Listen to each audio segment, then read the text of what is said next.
En manchette, Jean-François Lisée veut donner de l'autonomie aux régions et un nouveau commerce de cannabis médicinal fait son entrée à Allemand.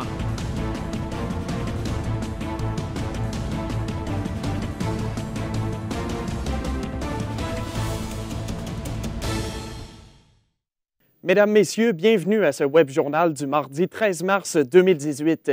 Une alerte Amber a été déclenchée cet après-midi pour retrouver Ariel Jeffrey Kouakou. Les parents du jeune Montréalais de 10 ans sont sans nouvelles depuis 24 heures. Le garçon qui a la peau noire parle français. Il mesure 4 pieds 7, pèse 88 livres, a les cheveux ainsi que les yeux noirs. Toute personne qui l'aperçoit ou qui a des informations à transmettre au sujet de cette disparition doit communiquer sans délai avec le 911. La concertation régionale était au cœur des discussions qu'a eu le chef du Parti québécois, Jean-François Lisée, ce matin devant les membres du cercle de presse, accompagné de la députée de Chicoutimi, Mireille Jean, et celui de Jonquière, Sylvain Gaudreault. Il a défendu l'autonomie régionale en donnant la parole aux politiciens locaux. Flavie Villeneuve, que promet le Parti québécois pour permettre la décentralisation? Alors, il promet en octobre prochain d'avoir un décret cran d'arrêt, donc pour éviter la centralisation. Il prône vraiment l'autonomie régionale. Il envisage aussi d'avoir une enveloppe régionale, car selon lui, le gouvernement libéral l'a enlevé. Il a enlevé 80 millions par an qui ne sont plus du coup donnés aux régions, et il voudrait que ceci change. Forcément, dans les discussions est arrivé le sujet de la corruption. Selon lui, les pouvoirs qui sont donnés aux régions amènent des risques, et ça comporte forcément quelques risques, mais aussi il évoque que c'est une nouvelle génération de leaders régionaux et qu'ils ont un certain devoir à respecter. Je vous laisse l'écouter. Je compte sur les maires, les préfets, la société civile des régions, les médias et nos institutions policières et autres de faire leur travail, de voir qu'il n'y a pas de corruption là-dedans. Mais le dynamisme, ça veut dire la responsabilité. Quels secteurs sont concernés par l'autonomie régionale? Alors d'abord, il y a la santé. Selon lui, l'argent doit être injecté dans les soins et non pour les médecins. Il faut forcément qu'il y ait des soins à domicile qui soient permis pour apporter justement les problèmes qu'ont les aînés. C'est vraiment quelque chose qu'il faut pallier. Il y a aussi le fait de désengorger le temps d'attente des patients. Pour lui, c'est quelque chose qui est important du point de vue de la santé. Et la deuxième chose qui est très importante selon lui, c'est la pénurie de main-d'œuvre. Et notamment, le sujet de l'immigration est arrivé dans les discussions. Il faut faciliter l'accès aux francophones pour avoir un travail au Québec. Il évoquait que, par exemple, quand en France, la possibilité d'avoir un visa ouvrait à midi 45, il n'y avait plus de place. C'était vraiment un problème. Il faut avoir plus de place, selon lui. Et il envisage aussi pour les anglophones d'avoir des promesses d'emploi si, en contrepartie, ils ont l'apprentissage du français. Et une prime à l'installation pour ceux qui viendraient en région et donc qui prôneraient finalement l'autonomie régionale qu'il veut vraiment avoir. A-t-il abordé, oui, d'autres aspects pour sa campagne électorale qui s'en vient? Il a évoqué le débat identitaire. Selon lui, ça va être un enjeu qui va être quasiment principal au sein de sa campagne électorale. Et de ce fait, il veut dire qu'il faut aller de plus en plus vers la laïcité. C'est quelque chose qui est important selon lui et que ça se fait à travers l'éducation, notamment l'égalité homme-femme et la notion d'être un bon citoyen. Il a aussi évoqué la nouvelle série Fugueuse sur les ondes de Radio-Canada qui, selon lui, était une série très pédagogique et qui permettait ceci à travers l'éducation. Je vous laisse l'écouter. Un jeune qui sort de l'éducation secondaire soit outillé pour être un citoyen éclairé, critique, qui a les outils pour vivre dans la société. Merci Flavie. Avec plaisir. Le centre Georges Vézina ouvrira ses portes à temps pour le prochain match des Saguenayens ce vendredi face aux Huskies de Rouyn-Noranda. L'équipe reprendra possession de son domicile jeudi pour leur première pratique depuis les travaux qui ont débuté d'urgence le 6 mars alors que la structure du toit menaçait de s'effondrer. La facture totale dépassera les 275 000 $ originalement prévus. Les travaux prolongeront l'espérance de vie de l'infrastructure au-delà de 2024, oui. La grève provinciale des paramédics prendra fin d'ici le 21 mars. Le syndicat des ambulanciers a annoncé que la nouvelle convention collective sera signée au Saguenay-Lac-Saint-Jean et partout en province d'ici cette date. Les négociations auront duré un peu moins de 3 ans. La grève générale illimitée des paramédics affiliés à la CSN aura quant à elle duré 11 mois. Les travailleurs de l'aluminium de la région ont reçu hier un appui inconditionnel de la part des premiers ministres Justin Trudeau et Philippe Couillard. De passage dans la région, ils se sont rendus à l'usine AP60 de Rio Tinto. Gabrielle Paul, qu'est-ce que cela signifie pour l'industrie régionale? Eh bien, d'abord, Antoine, il s'agit d'une manière pour Justin Trudeau de se faire rassurant. En plus d'avoir rencontré les travailleurs d'AP60, il a rencontré des gens d'affaires et des représentants politiques locaux, dont la mairesse Josée Néron, hier à Chicoutimi en matinée, et il s'est également rendu à Alma en fin de journée. Il s'agit des premières visites du premier ministre d'une tournée pan-canadienne suite à l'annonce du président américain Donald Trump concernant l'exemption de tarifs douaniers pour le Canada sur l'acier et l'aluminium. En compagnie de son homologue québécois, ils ont voulu se montrer comme des appuis pour l'industrie. Ils ont également rappelé les cas du bois d'œuvre et de la production laitière dans lesquels le gouvernement est intervenu précédemment. Écoutons d'abord Philippe Couillard. On ne ménagera aucun effort pour que cette exemption devienne complète et permanente. On le fait encore une fois pour nos travailleurs, pour nos entreprises avec un S, toutes les entreprises de la grande chaîne de valeur d'aluminium. C'est bien sûr cette grande entreprise Rio Tinto, mais également toutes les PME qui sont situées au Québec, chez nous, qui transforment le métal. L'exemption de taxes sur les marchandises canadiennes n'est pas définitive. Est-ce qu'il y a encore raison de s'inquiéter? Bien, Antoine, les États-Unis sont capables de produire de l'acier et de l'aluminium et Donald Trump ne se cache donc pas du fait qu'il veut se servir de ces matières comme monnaie d'échange lors des négociations pour l'accord de libre-échange. Mais Justin Trudeau demeure prudent en assurant que l'ALENA et les tarifs américains sont deux enjeux bien distincts. Selon lui, l'imposition potentielle de tarifs futurs ne sont pas bonnes autant pour les négociations que pour les producteurs et les consommateurs américains et canadiens. Écoutons-le. J'ai expliqué directement au président que d'avancer avec des tarifs sur l'acier et l'aluminium n'aide pas par rapport à l'ALENA. Ça nuit aux négociations de l'ALENA. C'est deux enjeux séparés. Comment ont réagi les travailleurs lors de cette visite? Les employés de Rio Tinto qui ont assisté au point de presse s'entendent pour dire que c'est ce à quoi ils s'attendent de leurs dirigeants. Selon eux, les gouvernements provinciaux et fédéraux doivent appuyer l'industrie. Merci, Gabrielle. Ça m'a fait plaisir, Antoine. La présidente de la Société de la vallée de l'aluminium, Marlene Deveau, croit que le premier ministre Justin Trudeau a bien compris les préoccupations des acteurs de l'industrie de l'aluminium lors de son passage dans la région hier. Elle explique que les élus fédéraux se sont fermement engagés à défendre l'accès au marché américain, tout en demandant aux acteurs du milieu de trouver de nouveaux clients, notamment en Amérique du Sud et en Europe. L'aluminium canadien a été exempté la semaine dernière de la surtaxe de 10 % précédemment imposée par le président américain Donald Trump. Le syndicat de l'Association patronale des 22 CPE en région ont décidé de se rasseoir à la table de négociation pour mettre fin à la grève générale illimitée. Les deux parties ont discuté pendant plusieurs heures dimanche et les séances d'information qui étaient organisées pour les parents ont donc été suspendues. Les éducatrices en CPE sont sans contrat de travail depuis 3 ans. La députée néo-démocrate de Jonquière, Karine Trudel, nie les rumeurs qui sont sorties hier soir à l'émission L'Ajoute par le commentateur Luc Lavoie à l'effet qu'elle s'apprêterait à joindre les rangs de la coalition Avenir Québec. Elle affirme qu'elle terminera son mandat avec le nouveau Parti démocratique. La journaliste Gabrielle Bartkowiak s'est entretenue avec elle au courant de la journée, oui. Bonjour, Madame Trudel. Bonjour. Hier, à l'émission L'Ajoute à TVA, le commentateur Luc Lavoie a affirmé savoir de sources sûres que vous alliez démissionner du NPD pour rejoindre les rangs de la CAQ. Qu'avez-vous à dire à ce sujet? J'ai trouvé ça catastrophique d'entendre des propos comme ça qui sont mensongers. Lorsque j'étais dans ma voiture, j'arrivais pour à la maison préparer le souper de mes enfants. Je dois vous dire que c'était le tsunami chez nous. Le téléphone cellulaire, les textos, Facebook, le téléphone à la maison, mon père qui arrive à la course, ma tante de Sherbrooke qui téléphone parce qu'elle avait entendu cette fausse nouvelle-là.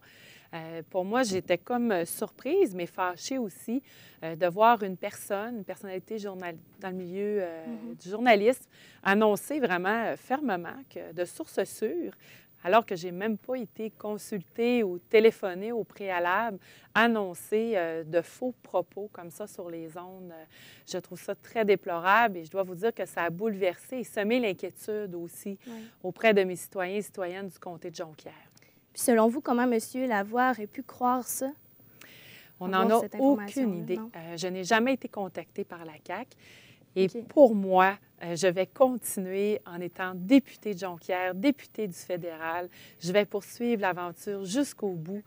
C'est des valeurs qui me rejoignent. J'ai une liberté d'expression, mais surtout, j'ai réalisé là, dans le comté de Jonquière, autant au niveau des programmes au fédéral qu'à la Chambre des communes, avec les comités ou à la période de questions, de talonner le gouvernement. C'est des beaux défis. J'adore ce que je fais et je vais continuer au fédéral jusqu'au bout. Puis on sait que les 2 premiers ministres étaient de passage en région hier. Croyez-vous que la stratégie de M. Couillard et M. Trudeau, c'est la bonne solution pour faire face à la menace américaine? On ne se cachera pas, la menace plane toujours d'une taxe sur l'aluminium et l'acier. Présentement, on peut se considérer chanceux parce qu'il n'y a pas de taxe, mais c'est bien qu'on vienne rassurer les travailleurs, qu'on vienne les rencontrer. J'étais contente aussi que notre premier ministre, Justin Trudeau, vienne constater l'ampleur, mais surtout sentir l'inquiétude et les effets néfastes qu'une taxe éventuelle pourrait avoir sur notre industrie, surtout en région. L'aluminium, notre production canadienne, c'est le tiers de la production qui se produit ici, au Saguenay-Lac-Saint-Jean. C'est plus de 4000 emplois. Et là, on ne pense pas non plus, ça concerne aussi les produits de 2e et 3e transformation. Donc, c'est plusieurs PME qui vivent directement de l'aluminium qui seront touchés. C'est important, par contre, de continuer à garder les reins solides et à être ferme face à nos voisins américains. On vit là des hauts et des bas avec Donald Trump. Et le sujet, on est comme sur une menace aussi. On s'en va on est présentement dans une négociation de l'ALENA et M. Trump a mentionné que c'était en négociation. On n'aurait pas de taxe sur l'aluminium ni l'acier, mais ça va nous prendre une bonne entente avec l'ALENA, alors que les deux sujets sont complètement distincts. Donc, cette visite-là est bonne, mais j'espère que ça ne fera pas comme ce qui est arrivé lors de la dernière campagne électorale, la partielle dans Lac-Saint-Jean, où M. Trudeau est venu rencontrer tous les producteurs de lait, s'est assis à la table, a discuté et a mis le point sur la table en disant « La gestion de l'offre, coûte que coûte, je vais la protéger. » Et pas plus tard que la semaine dernière, a signé le partenariat transpacifique et a fait une même brèche de 3,25 %. Donc, on a déjà la gestion de l'offre qui est grande ouverte et on a une brèche. Donc, il va falloir surveiller attentivement si ces paroles vont suivre les actions. Mais êtes-vous confiante pour l'avenir de l'industrie de l'aluminium? Ça va vraiment dépendre de l'attitude du gouvernement et aussi des réactions de nos voisins américains. On doit continuer les communications, d'être ferme. Et c'est vraiment plusieurs enjeux. Hein. Si on parle de l'ALENA, on a l'industrie du bois d'œuf, nos producteurs laitiers, l'aluminium, l'acier. Donc, ça va être vraiment là, d'être ferme puis pour protéger notre économie et nos industries, mais surtout nos emplois qui sont de grande qualité au Saguenay-Lac-Saint-Jean. Et pour l'élection partielle dans Chicoutimi-Le-Fiard prévue avant juin 2018, avec Éric Dubois comme candidat, est-ce que vous êtes confiante? Présentement, M. Dubois est candidat à l'investiture. Donc, sous peu, s'il y a déclenchement là, qui devra avoir lieu d'ici les prochaines semaines. Donc, je suis confiante. On va avoir un homme qui connaît ses enjeux, il connaît très bien la région, un homme impliqué dans sa communauté. Donc, ça va être intéressant là, de le voir évoluer là, pendant l'élection partielle dans Chicoutimi-Le-Fiard. Et pour les élections fédérales en 2019, sur quoi l'NPD misera-t-il pour remporter les élections? Présentement, on est à la préparation pour la prochaine plateforme électorale. Ouais. Nous avons eu notre congrès qui a eu lieu à Ottawa au cours du mois dernier. Donc, plusieurs résolutions ont passé. Une, entre autres, qui peut toucher le Québec, c'est ne serait-ce que les assurances pour la vue et les dents. Donc, de permettre à toute la population d'avoir une assurance dentaire et avoir des soins oculaires appropriés. Madame Karine Trudel, députée néo-démocrate dans Jonquière, merci. Merci à vous, fait plaisir. Une partie du boulevard du Royaume dans le secteur Chicoutimi est restée fermée jusqu'à 17 h en raison d'un bris d'aqueduc. 2 voies de circulation en direction est entre les rangs Saint-Antoine et Saint-Pierre ont été fermées. Les déplacements ont donc été plus compliqués qu'à l'habitude pour les automobilistes.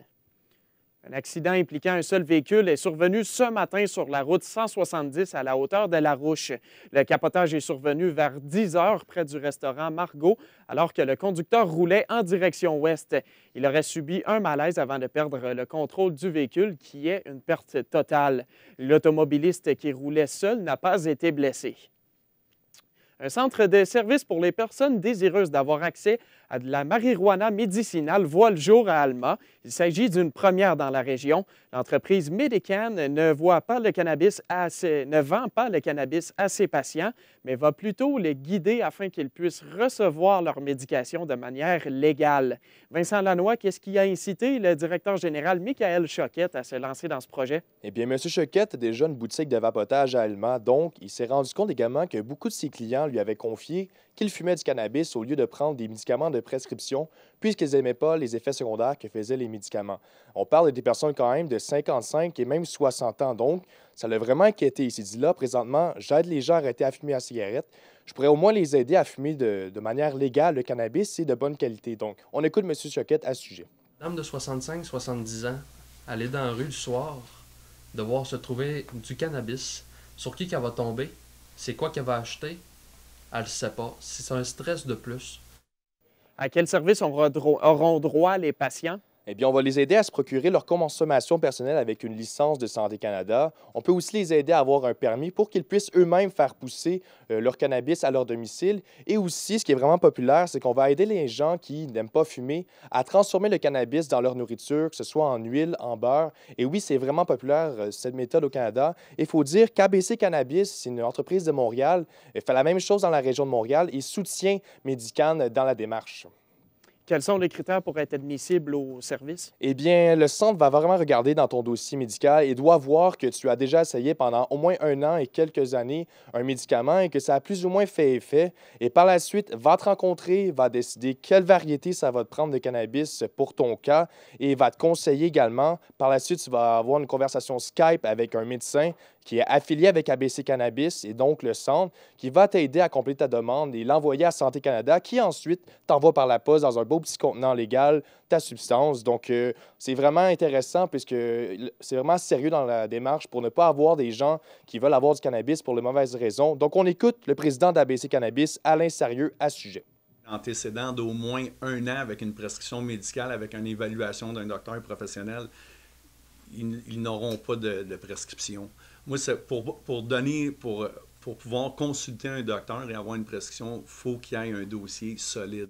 Et comment l'entreprise s'adaptera-t-elle dans quelques mois lorsque la substance deviendra légale?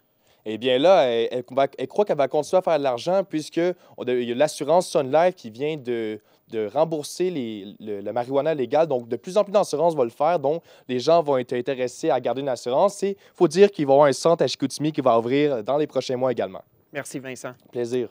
La microbrasserie L'Opéra de Jonquière a lancé samedi sa toute nouvelle bière à l'effigie du groupe Horloge Simard. C'était une collaboration tout indiquée pour la création d'une bière forte aux nuances de coriandre et de chardonnay. Le directeur de l'Opéra, Vladimir Antonov, était en compagnie de Camille Boutin pour présenter cette nouvelle boisson. Bonjour, Monsieur Antonov, vous allez bien? Ça va très bien, toi-même. Aujourd'hui, vous êtes là pour nous présenter la Beuve et toujours, une bière que vous avez brassée en collaboration avec Horloge Simard. Pourquoi avoir décidé de collaborer avec le groupe? Écoute, cette collaboration, c'est vraiment une histoire d'amitié, je pense, c'est ce qui s'est passé avec les gars. On s'est déjà rencontrés à pas mal de reprises, ils étaient déjà venus jouer à l'Opéra. On n'est pas une place à spectacle, mais on avait particulièrement apprécié ce qu'ils faisaient, puis leur esprit un peu décalé qu'on retrouve dans notre brasserie. Puis ça vient vraiment de notre anniversaire, il y a à peu près 1 an, on fêtait le 3e anniversaire de l'Opéra. Les gars étaient là, puis ils se sont dit pourquoi on ne ferait pas une bière à notre nom, parce qu'on avait déjà fait des bières avec Bernard Adamus ou avec le band punk Grimskunk. Donc on s'est dit que c'était dans la lignée un petit peu. Ça a pris pas mal, quasiment 1 an bien passé pour que le projet vraiment soit concrétisé. Puis c'est ça, c'était vraiment une histoire d'amour. Et festive aussi, je te dirais. Festive. On parle d'une bière à l'image du groupe de l'Abbé. Qu'est-ce que ça signifie plus précisément? C'était vraiment ce côté rassembleur. Je pense que l'Abbé, tout le monde est un peu tricoté serré. Là, puis les gens se rassemblent souvent. Il y a le côté festif, un petit peu de la jeunesse de l'Abbé, un petit peu délinquante aussi. Donc on s'est dit qu'on voulait retrouver ça un peu dans notre bière, donc faire une bière un peu forte. Puis justement créer un événement pour rassembler tout ce monde-là, pour fêter autour de cette bière-là. Et pour la sortie, évidemment, pour le show que les gars ont fait chez nous. Excellent. Vous avez créé une bière faite à partir de vin du chardonnay, si je ne me trompe pas. On a utilisé un mou de chardonnay parce que le groupe a comme une espèce de passion, je ne sais pas si on peut considérer ça comme une passion, mais pour le vin. Donc on voulait rassembler un peu le côté vineux et la bière. Donc on a utilisé vraiment un mou de raisin, donc c'est ce qui va être utilisé pour faire fermenter, pour devenir du vin, qu'on a intégré à notre bière, donc pour retrouver cet aspect vraiment très très vineux, le côté sec et fruité du chardonnay dans la bière. Puis, dans le domaine de la microbrasserie, est-ce que c'est une innovation d'utiliser le vin conjointement avec la bière? J'aurais aimé que ce soit une innovation, mais hélas, non, ça a déjà été fait. C'est quand même assez rare encore, mais on retrouve quelques brasseries, la Barberie qui avait fait une bière au chardonnay, justement. Donc, ce n'est pas une innovation, mais on espère que, en tout cas, elle va avoir son identité gustative. Puis, au niveau du goût, comment on peut la décrire? Bah, c'est vraiment l'hybride entre la bière et le chardonnay. Donc, une attaque très sèche, très fruitée. Donc, on parle quasiment d'un côté boisé. Pourtant, elle n'a pas été maturée en fût de chêne. Mais on a le côté pêche, abricot. Puis, on a rajouté des graines de coriandre et des zestes de citron. Donc, pour rajouter encore un peu plus de fruité. Donc, malgré 8% qui ne se laisse absolument pas voir. Donc, c'est une bière très fruitée, bière vraiment de soif, finalement. Excellent. Vous l'avez mentionné plus tôt, ce n'est pas la première fois que vous travaillez en collaboration avec des artistes, des personnalités publiques. Est-ce que ça génère un certain engouement auprès du public? Définitivement. On avait commencé en faisant la bière pour Grimmskunk. Et puis là, tous les fans métal, punk, qui connaissent un peu ce band qui a plus de 20 ans de carrière, écoute, ça a fait un engouement total. La bière était partie très, très vite. On se l'a fait encore demander, même si ça fait 3 ans. Même chose avec la bière Bernard Adamus. Et puis là, écoute, cette fin de semaine, la bière est partie très, très, très, très, très, très vite. Excellent. Puis, est-ce que vous avez travaillé tout au long de la création étroitement avec le groupe? Oui, tout le temps. Ils sont venus, ils l'ont brassé avec nous autres. Eux ont travaillé sur vraiment le graphisme de l'étiquette. Puis évidemment, on a fait tout le brainstorming de savoir un petit peu qu'est-ce qu'on allait mettre dans cette bière-là. Parlant graphisme, comment ça s'est passé? Est-ce que vous pouvez nous en parler un peu? Avec qui vous avez fait affaire, etc.? C'est vraiment le graphiste du band. C'est vraiment la pochette qui est utilisée sur leur dernier album. C'est vraiment le dernier qui a été sorti. Ils l'ont sorti justement en vinyle dernièrement. Donc on a travaillé sur leur pochette, puis on a juste rajouté le petit logo de l'opéra, donc le masque du fantôme de l'opéra, pour retrouver un petit peu notre identité à nous autres aussi. Puis du côté du lancement, comment ça s'est passé? Rock'n'roll, pas mal. On commence à s'en remettre un petit peu tous. Écoute, un show assez...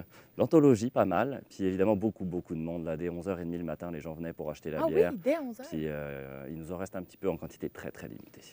Est-ce qu'on peut dire que c'est un succès dans ce cas-là? C'est vraiment un succès. Excellent. Puis, avez-vous eu des commentaires du public par rapport à l'événement, à la bière en tant que telle? L'événement, je pense que les gens s'en remettent aussi. Donc, on aura peut-être des échos dans la semaine. La bière, écoute, super bien. Je sais que les dépanneurs spécialisés de la région ont passé tous leurs produits dans la fin de semaine. Donc, j'imagine que c'est un bon présage. Et est-ce que c'était une édition limitée? Limitée, mais vu l'engouement, c'est très possible qu'on la rebrasse. Parce qu'évidemment, les gars continuent à jouer un peu partout dans le Québec. Donc, on a beaucoup de demandes, des places qui vont les accueillir pour leurs concerts, qui aimeraient avoir notre bière. Donc, ça se peut très bien qu'on refasse ça. Mais on va attendre un petit peu pour le bien de notre foi, je pense. Excellent. Puis, est-ce que dans l'avenir, ce serait possible de collaborer avec d'autres artistes de la région? En avez-vous approché récemment? Pas encore actuellement, parce qu'on essaie de travailler aussi avec les producteurs régionaux. Donc, on parle de la distillerie du Fjord. On avait fait une bière kilomètre 12, donc c'est possible qu'on la refasse. Puis, on veut vraiment mettre en avant les producteurs locaux. Donc, ça va être plus avec les petits fruits régionaux, les épices régionales. Puis, peut-être dans l'été, on retrouvera un petit moment pour retrouver un band qui nous plaît. Excellent. Et la question qui est sur toutes les lèvres, sans équivoque, est-ce que Horloge Simard a apprécié la bière elle-même? Est-ce qu'ils sont contents du résultat final? Définitivement. Tous les gars sont partis avec quelques bouteilles. Et puis, écoute, on se parle encore là, depuis la fin du show. On continue à s'envoyer des messages. Je pense que tout le monde a vraiment apprécié et puis a vraiment le goût de recommencer cette expérience. Excellent. Puis, elle est disponible à l'Opéra? Elle va être disponible à l'Opéra. Elle est en livraison à partir d'aujourd'hui au Saguenay-Lac-Saint-Jean. On avait des dépanneurs spécialisés qui avaient été choisis en primeur. Donc, elle devrait être sur les tablettes très prochainement. Puis, évidemment, à l'Opéra, il nous en reste encore quelques bouteilles. Excellent. Bien, merci beaucoup, M. Antonoff, directeur de la microbrasserie L'Opéra à Jonquière. Merci beaucoup. Au sport, les centres de ski ont fait une affaire d'or durant la semaine de relâche. En effet, au Mont-Édouard, c'est pas moins de 75 cm de neige qui ont été reçus au courant de la semaine, ce qui a considérablement augmenté l'achalandage. Même son de cloche au Valinoël, alors que la station de ski de Saint-David-de-Falardeau a noté une augmentation de 40 de son achalandage par rapport à la froide relâche de 2017. À la météo maintenant, Zoé Legalic-Massy, du temps gris annoncé pour les prochains jours? Oui, en effet, il faudra ranger ses lunettes de soleil jusqu'à vendredi au moins parce qu'à partir de la nuit prochaine, on annonce quelques flocons. Pour le reste de la semaine, de la faible neige est à prévoir, tant au Saguenay qu'au Lac-Saint-Jean. Ce sera environ 1 cm à tous les jours, mais on peut quand même constater que le printemps arrive à grands pas parce que présentement, il fait 1 degré. Cette tendance se poursuivra durant les prochains jours. Alors Antoine, comme à l'habitude, nous rappelons aux gens d'être prudents sur les routes en raison de la neige. Merci Zoé. Et c'est ce qui met fin à ce web journal. Merci beaucoup, mesdames, messieurs, au nom de toute l'équipe. Bonne fin de soirée. Au revoir.